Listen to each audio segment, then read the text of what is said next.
Hello viewers, welcome to my channel. আজ আমরা যে বাংলা শব্দগুলোর ইংরেজি এবং তাদের দিয়ে সেন্টেন্সেস শিখতে যাচ্ছি, সেগুলো স্পোকেন ইংলিশে আমরা সচরাচর বলে থাকি। এই ওয়ার্ডসগুলো ভালোভাবে গুছিয়ে শিখতে এবং সেন্টেন্সগুলোতে সঠিকভাবে প্রয়োগ করতেই এই ভিডিওটি। এবারে এক ঝলকে দেখে নেওয়া যাক শব্দগুলোকে। কাঠখোট্টা, প্রাণবন্ত, রোমাঞ্চকর, মনোরঞ্জন, আনন্দদায়ক, অতি সূক্ষ্ম বা অতি সুন্দর, আবেগপ্রবণ, সুখকর বা আরামপ্রদ, বিরক্তিকর, ন্যক্কারজনক, দুঃখজনক, হতাশাজনক। আমরা শুরু করছি যে দ্বৈত শব্দটি দিয়ে, সেটি হচ্ছে কাঠখোট্টা বা আবেগহীন। এর জন্য ব্যবহার করব আমরা ইমপ্যাসিভ বা আনইমোশনাল বা ইমোশনলেস বা অন্য ওয়ার্ডও হতে পারে। উদাহরণস্বরূপ, তার কাঠখোট্টা বা আবেগহীন চেহারায় কোনো প্রতিক্রিয়া দেখা গেল না। His impassive face showed no reaction at all. তুমি সারা অভিনয় বা সম্পাদনা জুড়ে কাঠখোট্টা বা আবেগহীন ছিলে। You remained impassive throughout the performance. Siraj সাধারণত একজন কাঠখোট্টা বা আবেগহীন ব্যক্তি। Siraj is normally an unemotional person. তুমি সবসময় আমাকে কাঠখোট্টা বা আবেগহীন ভাবো।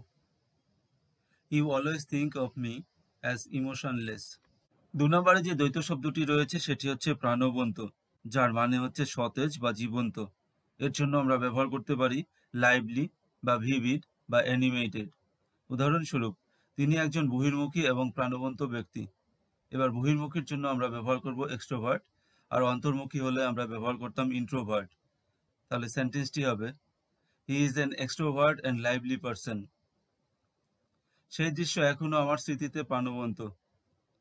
The scene is still vivid in my memory. তিনি তার তত্ত্বের দৃষ্টান্তে প্রাণবন্ত উদাহরণ ব্যবহার করেছেন। He used vivid examples as illustrations of his theory. আমি খুব কমই তাকে এত প্রাণবন্ত দেখেছিলাম। এর ইংরেজি হবে, I had really seen him so lively or animated. তো এখানে যে ওয়ার্ডগুলো সিলেকশন করা হয়েছে সেগুলো সব থেকে ইম্পর্টেন্ট ওয়ার্ড, এছাড়া অন্য ওয়ার্ডও হতে পারে। 3 নম্বরে রয়েছে রোমাঞ্চকর। এর জন্য আমরা ব্যবহার করতে পারি এই সুন্দর ওয়ার্ডগুলোকে এক্সাইটিং বা থ্রিলিং। উদাহরণস্বরূপ, কাশ্মীরে আমার কিছু রোমাঞ্চকর দুঃসাহসিক অভিযান ছিল।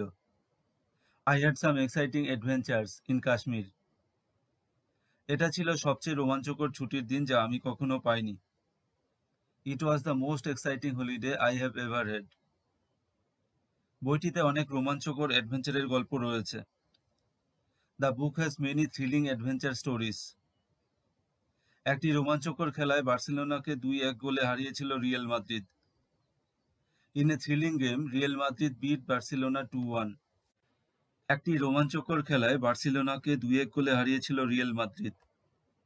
In a thrilling game Real Madrid beat Barcelona 2-1। 4 নম্বরে রয়েছে মনোরঞ্জন বা বিনোদন। এর জন্য সবথেকে ভালো ওয়ার্ড হচ্ছে অ্যামিউজমেন্ট, এন্টারটেইনমেন্ট বা রিক্রিয়েশন। উদাহরণস্বরূপ, কার্টুন শিশুদের মনোরঞ্জনের বা বিনোদনের একটি বড় উৎস। Cartoons are a great source of amusement for children.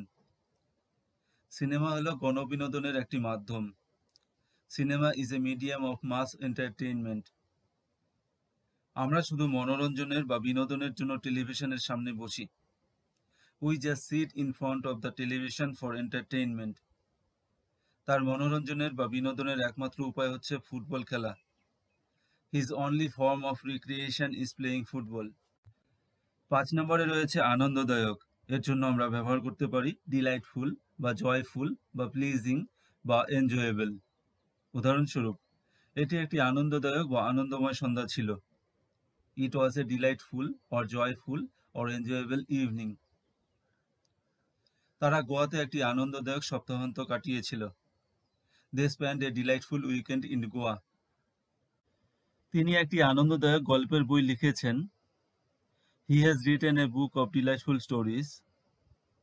এখানে আমরা একটি আনন্দদায়ক স্বাচ্ছন্দ্যময় পরিবেশ অনুভব করি।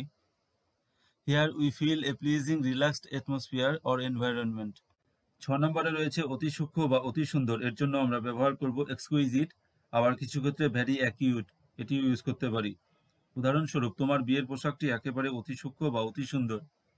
এর ইংরেজি হবে, your wedding dress is absolutely exquisite. এই জুয়েলারি দোকান অতি সূক্ষ্ম বা অতি সুন্দর অলংকার বিক্রি করে। এর ইংরেজি হবে this jewellery shop sells exquisite ornaments. একজন ভালো কৌতুক অভিনেতার হাস্যরসের অতি সূক্ষ্ম রসবোধ থাকা দরকার। A good comedian needs to have an exquisite sense of humour. খরগোশদের খুব তীব্র বা অতি সূক্ষ্ম শ্রবণ শক্তি। Rabbits have very acute hearing. 7 নম্বরে রয়েছে আবেগপ্রবণ। এর জন্য সবথেকে বেশি যে ওয়ার্ডগুলোকে আমরা ইউজ করি সেগুলো হচ্ছে সেন্টিমেন্টাল, ইমোশনাল। উদাহরণ হিসেবে, এই জায়গাটির সাথে আমার একটি শক্তিশালী আবেগপ্রবণ সংযুক্তি রয়েছে। I have a strong sentimental attachment to this place. প্রতিটি মানুষ শিশুদের প্রতি বেশি আবেগপ্রবণ হয়। Every person is more emotional towards children. আমার সন্তান বড় হওয়ার সাথে সাথে আরও আবেগপ্রবণ হয়ে উঠছে। My child is becoming more sentimental as he grows up. আবেগ চেপে রেখো না, তুমি চাইলে কাঁদো।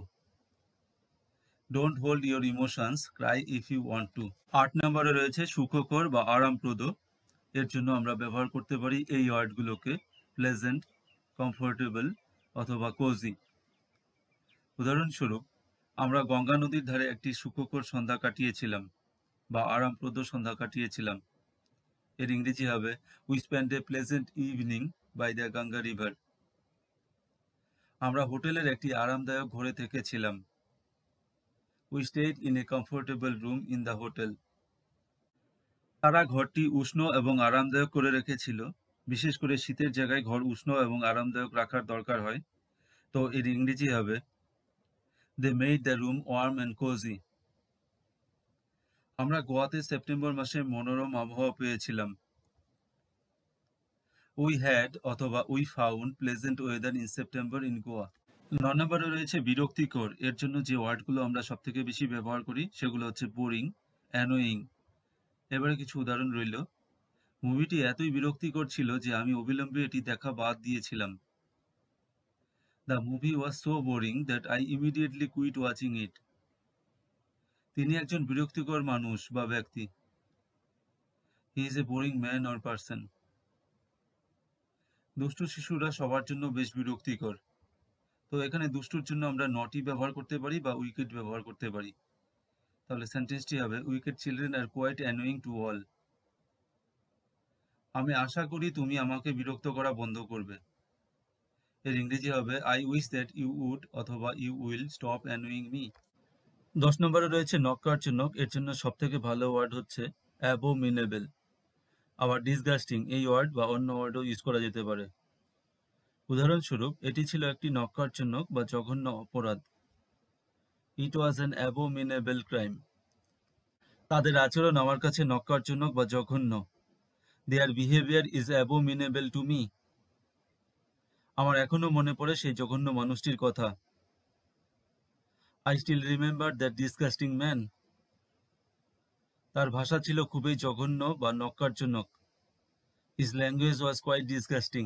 11 নম্বরে রয়েছে দুঃখজনক বা বিষাদময়। এর জন্য আমরা ব্যবহার করতে পারি ডিপ্লোরেবল বা রিগ্রেটেবল বা ট্র্যাজিক বা অন্যান্য কিছু ওয়ার্ডও হতে পারে। উদাহরণস্বরূপ, আমরা সবচেয়ে দুঃখজনক বা শোচনীয় পরিস্থিতিতে বাস করছিলাম। We are living in the most deplorable conditions. এটা দুঃখজনক ছিল যে কেউ এই অনুষ্ঠানে আসেনি। It is sad or deplorable that no one came to this event. এটা দুঃখজনক যে পুলিশকে তাড়াতাড়ি জানানো হয়নি। It is regrettable that the police were not informed sooner. এটি একটি মর্মান্তিক বা বিষাদময় দুর্ঘটনা ছিল। It was A tragic accident. 12 নম্বরে বা সবশেষে রয়েছে হতাশাজনক। এর জন্য আমরা ব্যবহার করতে পারি ডিসঅ্যাপয়েন্টিং বা ডিপ্রেসিং বা অন্য ওয়ার্ড। উদাহরণস্বরূপ, সে সুস্থ থাকা সত্ত্বেও তার সম্পাদনা মানে তার পারফরমেন্স ছিল হতাশাজনক। Although he was fit, his performance was disappointing. তার হতাশাজনক পরীক্ষার ফলাফল সম্পূর্ণরূপে ক্লাসে তার অমনোযোগের কারণে। His disappointing exam results are entirely due to his inattention in class. এটা খুবই হতাশাজনক যে যোগ্য প্রার্থীরা আজকাল চাকরি পাচ্ছেন না। It is very depressing or disappointing that qualified or eligible candidates are not getting jobs these days. এখানে সবথেকে গুরুত্বপূর্ণ ওয়ার্ডগুলোই কিন্তু সেন্টেন্সে অ্যাপ্লাই করা হয়েছে, সেগুলোর ব্যবহার দেখানো হয়েছে। এ বাদে অন্যান্য ওয়ার্ডও হতে পারে। Thanks for watching, have a great day.